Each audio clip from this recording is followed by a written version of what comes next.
today I'm going to talk about the honey that the bees work so hard to make for us. And sometimes people say, what kind of honey should I get? What do they do? Well, I've broken it down into 4 types. Now, the most important probably is the local honey. If you go to the store, you want to get a jar that looks something like this for local honey, because the local honey is going to have the pollen in it from the local flowers and things that grow that you may have an allergy to. Now, I remember I was using my local honey, and then I got a new honey in.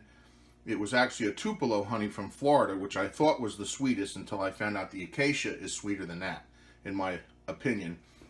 But I noticed that my allergies started bothering me again. I'm like, hey, I've been using honey every day. Why are my allergies? And then I realized the honey I was using was from Florida, not from North Carolina. So then I went back to using local honey, and my allergy symptoms cleared up. Next thing I want to talk about is the Manuka honey. This stuff is fantastic. This is Wetherspoon raw Manuka honey, K factor 16. They have different ways of measuring it. So it grows only on the Manuka tree. I think it's New Zealand, and the Manuka tree has the nectar from the Manuka tree has extremely powerful antiviral, antibacterial qualities in it.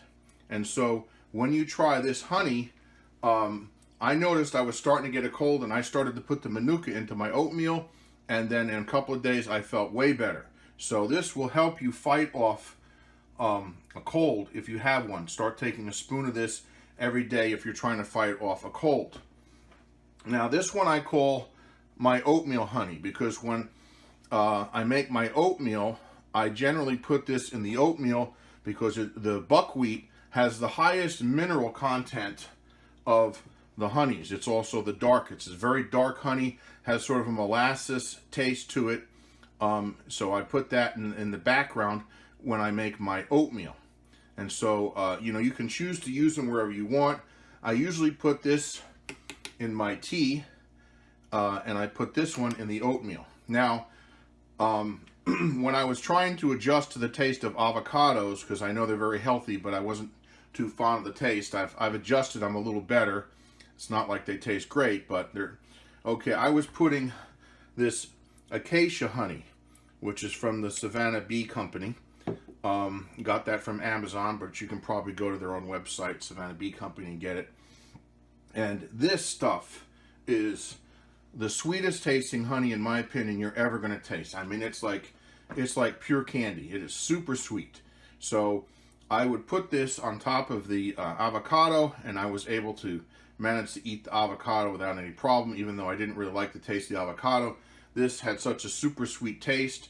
Also, if I'm making an eggnog, something like that, to put it in there. So these are 4 different types of honey categories that I've kind of narrowed down. There's a lot of different honeys out there, again, so for you, but these 4 categories you can use to pick from to help you in your selection of honey, whatever you want to do. If you want to fight an allergy, if you want to fight a cold, if you want to add some minerals to your diet, or if you want something that's just pure sweetness, this is the way to go. So honey has wonderful qualities. It's an amazing food. The scripture talks about eating. In Proverbs, it says to eat a little honey each day. It's good for your stomach. Also, we find in the scripture that they're going to the promised land, a land flowing with milk and honey. So honey is encouraged in the scripture, and John the Baptist used to eat locusts and wild honey. So we find it to be an interesting food in nature that God has provided. The bees work very hard, and it's not like you can go and eat a flower, right? So how do you consume the goodness of a flower? You see them, they're beautiful, but you can't eat them like you eat a fruit.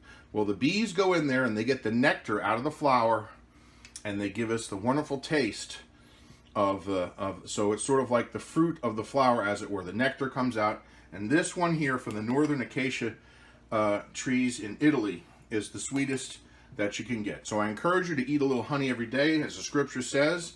Have your body be a place flowing with milk and honey.